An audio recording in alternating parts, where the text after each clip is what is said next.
Welcome to Mysteries of Superstition Mountain. I'm Larry Hedrick, where we bring the past into the present for our future viewers. Today we have another great story by Hank Shaffer. Well, howdy, folks. Good to see you again.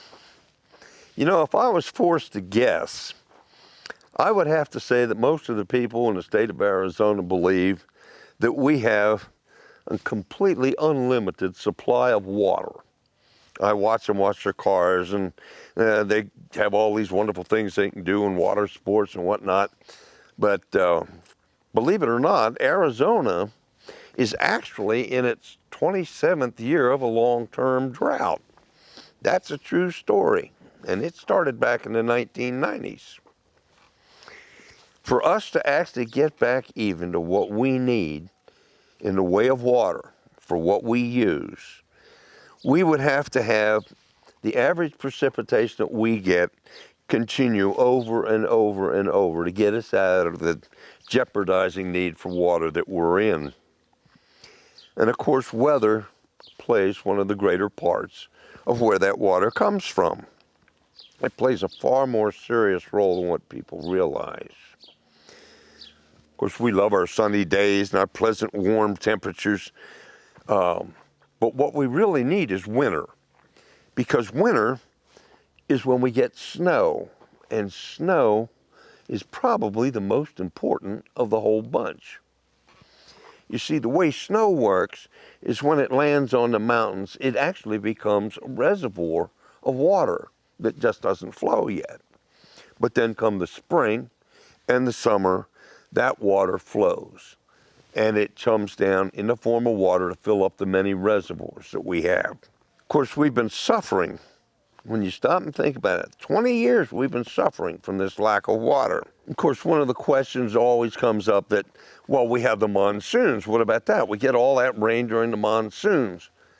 Well, the problem with the monsoons is that the water comes down so hard and heavy that it actually runs off.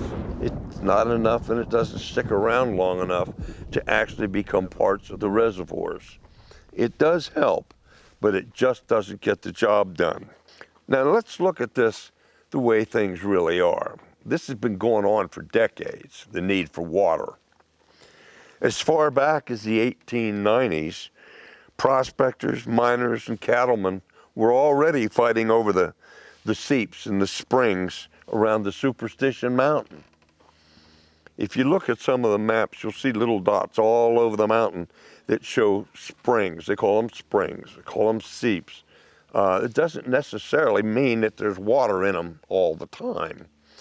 But at any rate, so you know the difference, a seep is something where the water comes in periodically. It's intermittent, so they call it a seep. A spring is something where the water pretty much flows continuously, so you can depend on water being there.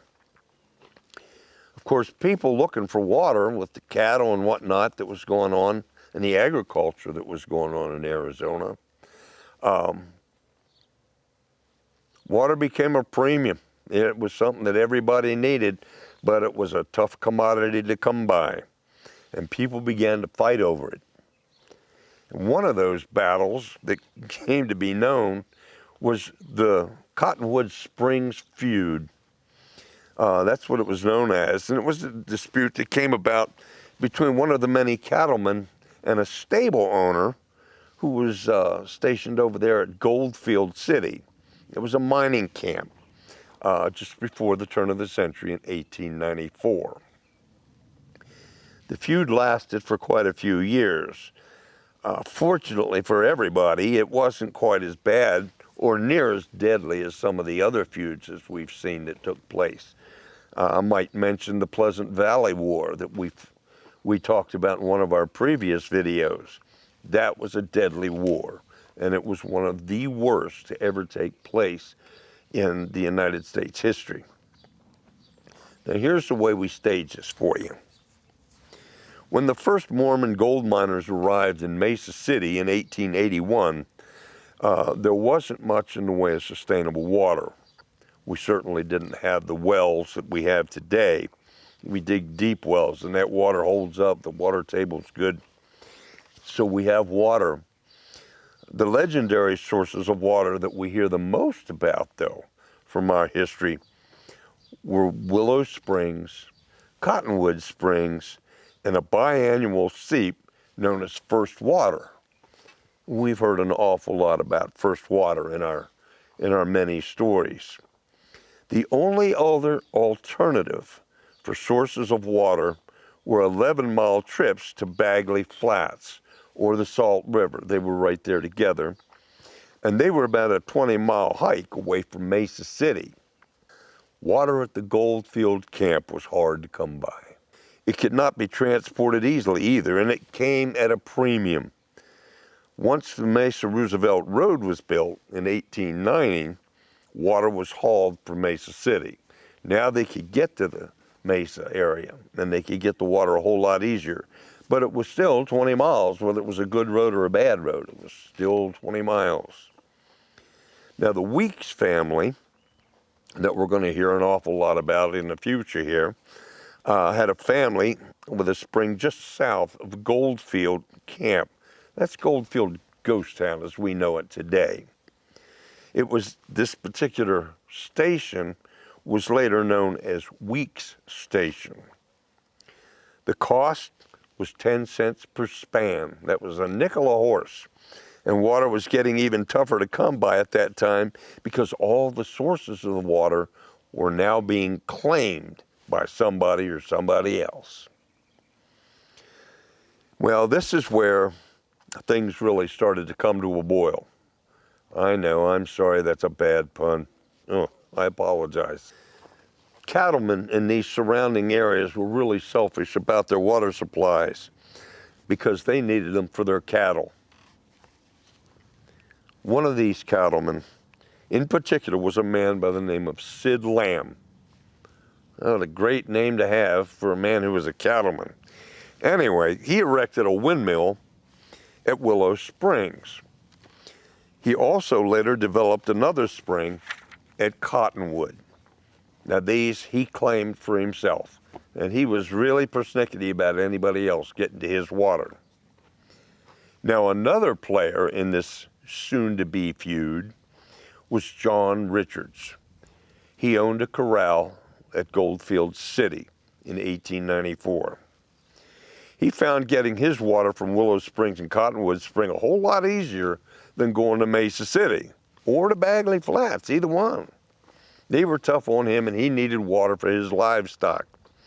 And it wasn't long before his need became a big problem for the cattlemen. Sid Lamb and his brothers wanted to prevent Richards from taking any of his limited water supply away.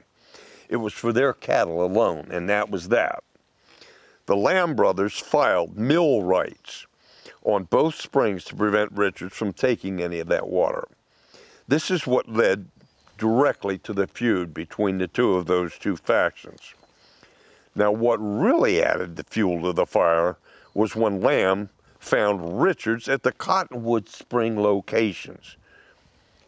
Turns out Richards was cleaning out the springs when Sid Lamb and another hand by the name of Walter Rogers rode up on him doing whatever it was he was doing there.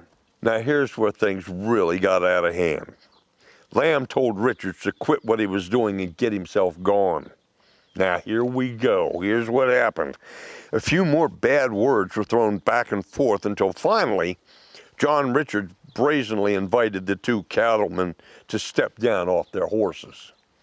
The two cowboys obliged. But then, all of a sudden, Lamb attempted to draw a six-shooter. But Richards was faster, and Lamb found himself staring down the working end of Richards' smoke wagon. Not a good place to be.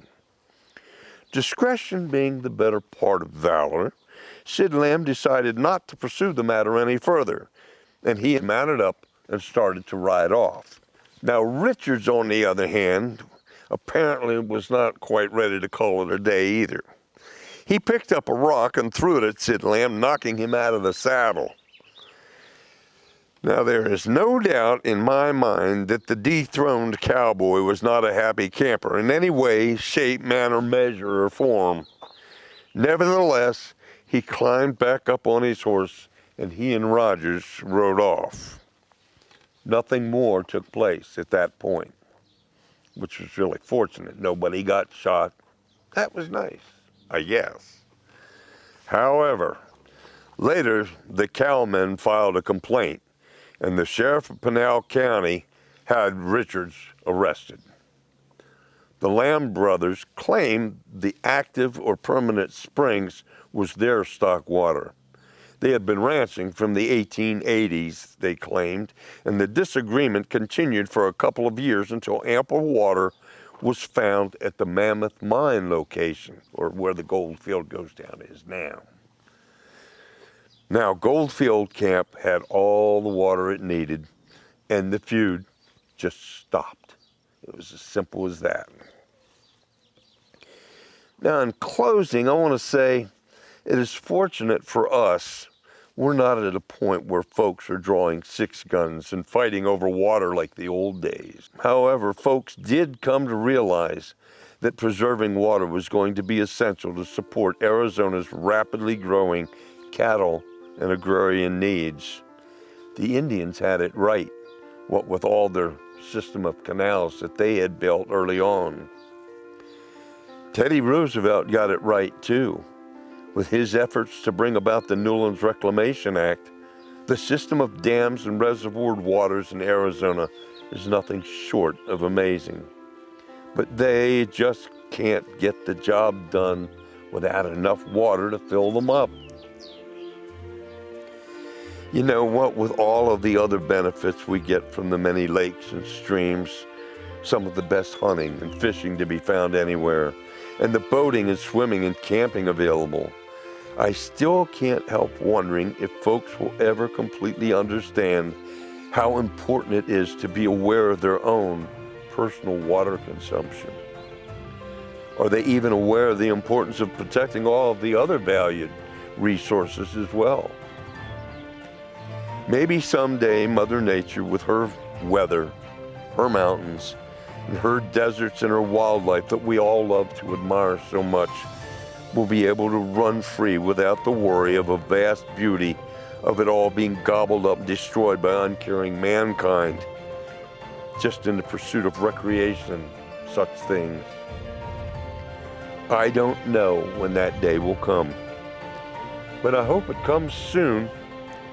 But until it does, I suspect it too will just have to remain one of those mysteries of the Superstition Mountains. Thank you for watching this episode of Mysteries of the Superstition Mountains.